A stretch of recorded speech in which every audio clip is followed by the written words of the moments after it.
Welcome to The Explainer. Today we're diving into a really fascinating and, honestly, somewhat dark analysis from the Elite Economic Forum regarding modern financial pressures. If you've ever felt like you're literally sprinting on a treadmill that just keeps speeding up, well, you're definitely not alone. We're going to unpack the anatomy of the American debt trap today and break down exactly how massive systemic pressures and human psychology are colliding head-on in our modern economy. So the source opens with this incredibly stark, very real paradox. I mean, we see people waking up at the crack of dawn, working full-time, sometimes 40, 50, 60 hours a week, doing everything right, paying their bills. And yet, at the end of the month, there's absolutely nothing left. Zero. The central question the forum poses here is pretty terrifying. If millions of Americans are working harder than ever before, why on earth are they getting poorer? They suggest we consider a chilling possibility.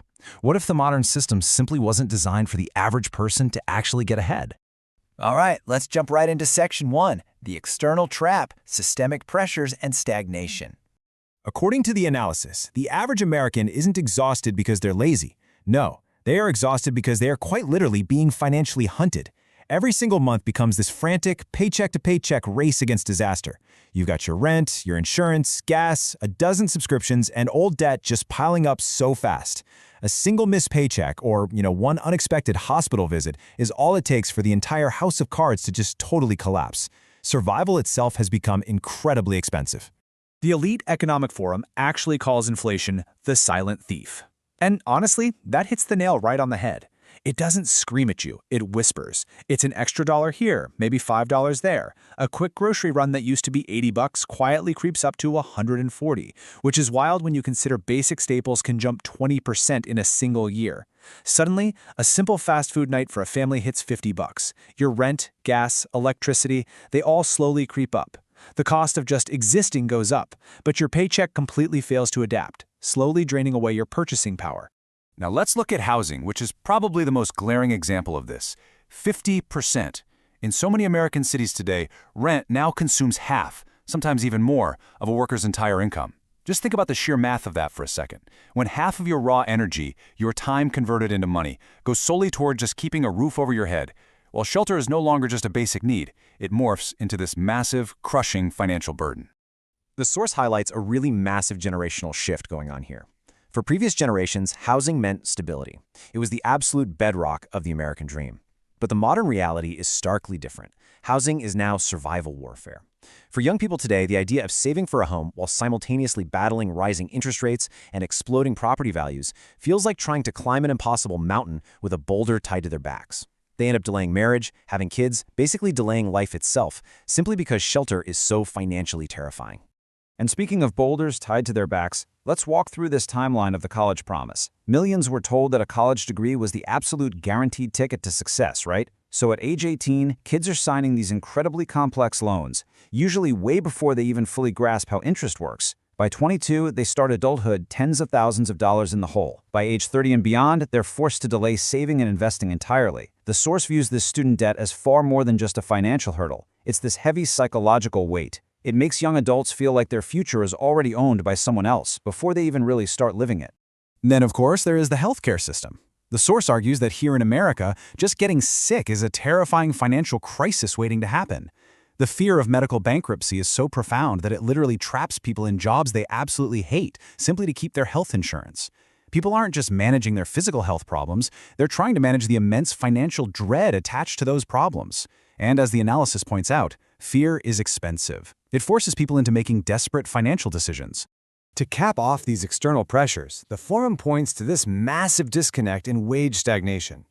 While overall worker productivity has steadily increased over the years, and corporate profits and executive salaries have just absolutely exploded upward, ordinary workers' purchasing power has remained functionally flat. People are working harder, but they're fighting modern inflation with the exact same buying power they had years ago. The source notes that this fundamental, structural disconnect is exactly why public trust in the system is basically collapsing. Okay, moving on to Section 2, the inner trap, the psychology of consumerism. Now, what's really fascinating about this part of the analysis is how they map out the modern credit card cycle. Credit cards were always marketed as a convenience, right? But today, they've become a pure survival tool. It starts with stress and financial uncertainty. Because the future feels so unstable, the human brain chases comfort, which leads straight to step 2, an emotional purchase that delivers a quick, much-needed dopamine hit. Step 3 brings a brief moment of temporary relief. Life feels okay for a second. But then, step 4 hits. The bill arrives, the interest compounds, all that stress comes rushing back, and the cycle just repeats itself.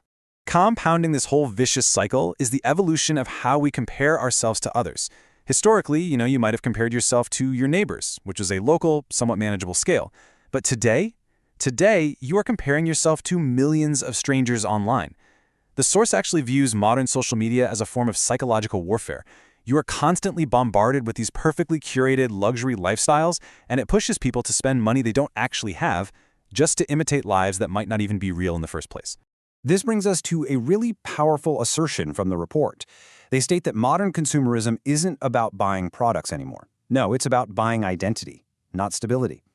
People feel this immense, crushing pressure to purchase validation, to buy status, and to buy the illusion that they are highly successful, even if they are quietly drowning in debt behind the scenes. So the absolutely crucial point the source is making here centers on the psychology of modern poverty. Financial stress actually physically changes how the human brain operates. It completely kills long-term thinking. It causes deep emotional exhaustion. When your mental energy is drained every single day by the anxiety and shame of mere survival, well, making optimal, logical financial decisions becomes nearly impossible. You are no longer just fighting a math problem. You are actively fighting your own depleted psychology. Which brings us to the final part, Section 3, Achieving True Financial Awareness. The very first step to escaping this, according to the explainer, is fundamentally changing the questions you ask yourself on a daily basis. We have to pivot away from the consumer trap of constantly asking, hey, how do I look rich, or how do I impress people? Instead, the source suggests we start asking smarter, much more protective questions.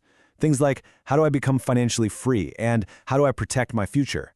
Because once you understand that the system is kind of designed to drain you, you can finally stop blaming yourself for every struggle and start building a protective wall. Escaping this struggle really requires you to adapt and think independently.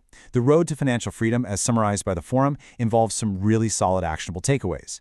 First, you've got to become intensely conscious of all the systemic traps we've been talking about. You need to honestly recognize your own emotional spending triggers and actively take control of those impulses. It's all about forcing yourself to think long-term in a world that is completely addicted to short-term pleasure. And honestly, most importantly, you need to stop performing wealth for an audience and start building it quietly for yourself. And that leads us to this incredibly impactful concluding thought from the Elite Economic Forum. They convinced people that freedom meant buying more, when real freedom was needing less. Wow. I mean, that is the ultimate rejection of the consumer trap right there. True rebellion in our modern economy isn't about acquiring the most things, it's about breaking the psychological hold those things have over you. So I want to leave you with one final, pretty provocative question to spark some self-reflection today. Based on everything we've unpacked from this analysis, take a hard look at your habits, your goals, your daily spending, and just ask yourself honestly, are you performing wealth, or are you actually building it? Thank you so much for joining me on The Explainer today. I really hope this deep dive helps you protect your future. See you next time.